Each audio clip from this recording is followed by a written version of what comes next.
There's someone in your life right now who feels absolutely nothing when they hurt you. No guilt, no remorse, no shame. They might be your coworker, your friend, maybe even someone you love. And here's the disturbing part. You probably have no idea. 1 in every 25 people is a psychopath. That means, statistically, you've interacted with dozens of them in your lifetime. They walk among us, hidden in plain sight, wearing masks so convincing that even experts struggle to identify them. But their minds work fundamentally different from yours in ways that will genuinely disturb you. What I'm about to reveal isn't Hollywood fiction. This is real neuroscience, real psychology, real darkness living inside seemingly normal human beings. By the end of this video, you'll understand exactly how a psychopath thinks, feels, and manipulates. And topic number 10 will expose the one thing psychopaths do that you've absolutely experienced but never recognized for what it was. Stay until the end, because once you understand how they operate, you'll start seeing the signs everywhere. Let's enter the mind of a psychopath. Imagine living in a world where you understand that people have emotions, but you don't actually feel them yourself. You've learned to recognize sadness, anger, love, fear in others the same way you'd recognize words in a foreign language. You know what they mean intellectually, but they don't register in your body. This is the psychopathic experience. They're not emotionless, they're emotion blind. Brain scans show that when psychopaths see images of people in distress, the parts of their brain that process empathy barely activate. It's like showing color to someone who's colorblind. The information is there, but the experience isn't. So they learn to fake it. From childhood, psychopaths study people like scientists study animals. They memorize which facial expressions match which situations, when to nod sympathetically, when to look concerned, when to smile. It's all performance, and they're incredibly good actors because they've been practicing their entire lives. Most people feel fear when facing danger. Your heart races, your palms sweat, your body screams, "Don't do this." Psychopaths don't have that warning system. Research shows their amygdala, the brain's fear center, is significantly smaller and less active than normal people. This means they don't learn from punishment the way you do. Getting caught, getting hurt, facing consequences doesn't create the emotional memory that stops you from repeating dangerous behavior.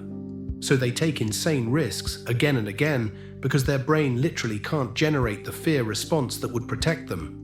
But here's what makes this terrifying. Without fear, they're also fearless in social situations. They'll lie to your face without a racing heart. They'll manipulate without anxiety. They'll destroy your life without the nervous system responses that would stop a normal person. Your fear is your conscience's alarm system. They're operating without alarms. Psychopaths aren't the antisocial loners movies portray. Many are exceptionally charismatic, socially skilled, and magnetic. Why? Because they've spent their entire lives studying what makes people tick, and they use that knowledge like a weapon. They're not distracted by their own emotions during conversations. While you're worried about saying the right thing, feeling nervous, managing your own feelings, they're completely focused on reading you. They notice every micro-expression, every hesitation, every weakness. It's like playing poker against someone who can see your cards. This makes them incredible at first impressions. They mirror your energy, tell you exactly what you want to hear, make you feel understood in ways nobody else does. It's intoxicating, and it's completely strategic. They're not connecting with you. They're studying you to find out how to use you later. Normal people can feel content, peaceful, satisfied. Psychopaths have an abnormally high need for stimulation. Their baseline emotional state is a kind of empty restlessness that drives them to constantly seek excitement, novelty, intensity. Boredom for them is like physical pain for you. This is why they create chaos, why they pick fights, why they manipulate situations just to see what happens. They're not doing it because they hate you. They're doing it because they're bored, and your emotional reaction is entertainment. Your tears, your anger, your confusion, it's all just stimulation to break their monotony. Imagine being so emotionally numb that you'd destroy a relationship, ruin someone's career, or break up a family just because you were bored. That's not evil in the traditional sense. It's a brain that requires constant emotional intensity to feel anything at all, and it doesn't care where that intensity comes from. Psychopaths genuinely believe they're superior to you, not in an insecure, compensating way, in a fundamental, unshakable conviction that they're smarter, more capable, and operating on a level you can't comprehend. And here's the disturbing part. In some ways, they're right. Without emotional interference, they often succeed in careers, manipulate social situations, and achieve goals that emotional people struggle with. They don't hesitate. They don't second guess. They don't feel guilty about stepping on people to get what they want. In a competitive world, these are sometimes advantages. This creates a feedback loop. They act without empathy, succeed, and their success confirms their belief that empathy is weakness. They see your kindness as stupidity, your trust as naivety, your emotional connections as chains holding you back. To them, you're not just different, you're inferior, and that makes exploiting you feel perfectly justified. Psychopaths are expert users. They're constantly evaluating people for what they can extract. Your money, your connections, your emotional labor, your reputation, everything you have is a potential resource to be harvested. And they feel no obligation to give anything back. This isn't opportunism, it's a worldview. They genuinely don't understand mutual relationships. To them, every interaction is transactional, and the goal is always to take more than you give. They'll live in your house, drain your bank account, use your network, and the moment you're no longer useful, they'll discard you without a second thought. What makes this especially insidious is how good they are at disguising it. They'll frame their taking as mutual benefit. They'll make you feel like you're helping, like you're in a partnership, but track the actual flow of resources over time. You're always giving more than you're getting. And when you're empty, they're already moving to their next host. When psychopaths do feel emotions, they experience them differently than you do. Their emotions are shallow, short-lived, and primarily self-focused.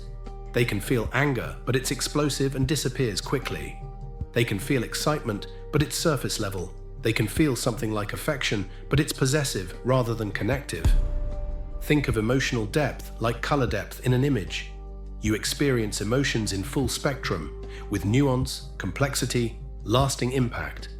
They experience emotions like a low-resolution image. The shapes are there, but the detail, the richness, the depth is missing. They know what love is supposed to look like, but what they feel is more like preference or ownership. This is why their relationships are so shallow. They can't bond the way you do. They don't form deep attachments. People are interchangeable to them. When one relationship ends, they move to the next without the grieving period you'd need. Because nothing was actually that deep to begin with. You were never a soulmate. You were a function. Psychopaths are never at fault, ever. When they're caught lying, cheating, stealing, hurting, they have an almost supernatural ability to shift blame. It's your fault for not understanding. Society's fault for its rules. Their childhood's fault for their behavior. Anyone and anything except themselves. This isn't defensiveness like a normal person experiences. It's a complete inability to internalize responsibility. Brain scans show that when psychopaths are confronted with their mistakes, the parts of the brain involved in self-reflection and guilt don't activate normally. They literally process accountability differently. So they rewrite history in real time. They'll lie about things you witnessed directly and be so convincing that you start doubting your own memory. They'll turn situations around so completely that you end up apologizing to them for their betrayal. And they believe their own narratives. In their mind, they're always the victim, always justified, always reasonable. The world is just against them. Here's something you can actually observe. Psychopaths have a distinct way of making eye contact that many people describe as predatory or unsettling. It's intense, unblinking, and somehow doesn't match the emotion of the conversation. This happens because eye contact for them isn't about connection. It's about dominance and information gathering. Normal people break eye contact regularly. It's part of natural social rhythm. You look away when thinking, when feeling vulnerable, when giving someone space. Psychopaths maintain eye contact like they're studying a specimen under a microscope. They're watching for your reactions, testing your boundaries, asserting control. Many survivors of psychopathic relationships report that the person's eyes felt empty or shark-like. This isn't mysticism. It's the absence of the emotional warmth that normally accompanies human eye contact. They're looking at you, but they're not seeing a person. They're seeing a puzzle to solve, a target to manipulate, an object to control. And sometimes, if you're paying attention, you can feel the difference. Here's the most disturbing truth about psychopaths. Everything you've seen, everything you think you know about them, is a carefully constructed mask. And they're managing multiple masks simultaneously for different people in their lives. You see one version, their family sees another, their co-workers see a third. Each mask is customized for maximum manipulation. The amount of cognitive energy this requires is staggering. They're constantly monitoring their performance, adjusting their personality, remembering which lies they told to which people. It's exhausting, and occasionally the mask slips. You'll see moments of pure coldness, of callous calculation, of complete absence of humanity.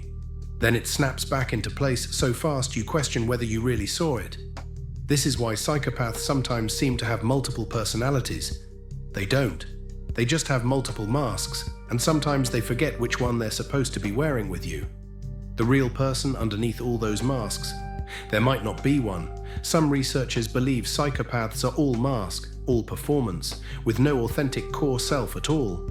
Just an empty space that learned to impersonate humanity. And here's what should terrify you most. They know you know something's off. They can see your suspicion, your doubt, your discomfort, and they're recalibrating their approach in real time to address it. Every time you get close to seeing through them, they adjust the mask. They become more charming, more vulnerable, more convincing. Because being detected is the only thing they actually fear. Not because they feel shame, but because exposure threatens their access to supply. The dark reality is this. Psychopaths aren't monsters from horror movies. They're in boardrooms, in hospitals, in schools, in your social circle. Some estimates suggest 4% of corporate executives are psychopaths. They're overrepresented in positions of power because the traits that define psychopathy, lack of empathy, ruthless ambition, superficial charm, are often rewarded in competitive environments. So how do you protect yourself? First, trust your instincts. If something feels off about someone, even if you can't articulate why, pay attention. Your subconscious picks up on inconsistencies your conscious mind misses. Second, watch what people do over time, not what they say. Psychopaths are excellent talkers. Their actions over months and years reveal the truth. Third, maintain boundaries. Psychopaths test limits constantly. If you enforce consequences for bad behavior and they respect those boundaries, they're probably not psychopathic.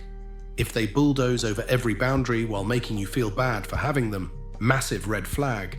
And finally, understand this. You can't fix them. You can't love them into empathy.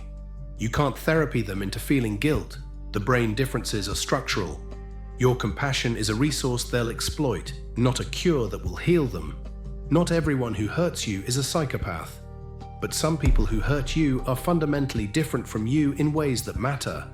Understanding how their minds work isn't about judging or hating. It's about protecting yourself from manipulation you can't fight if you don't recognize it. If this video opened your eyes, share it with someone who needs to understand this. And remember, the best defense against a psychopath is knowledge. They rely on your ignorance, your empathy, your assumption that everyone thinks like you do. The moment you understand they don't, you take away their greatest weapon.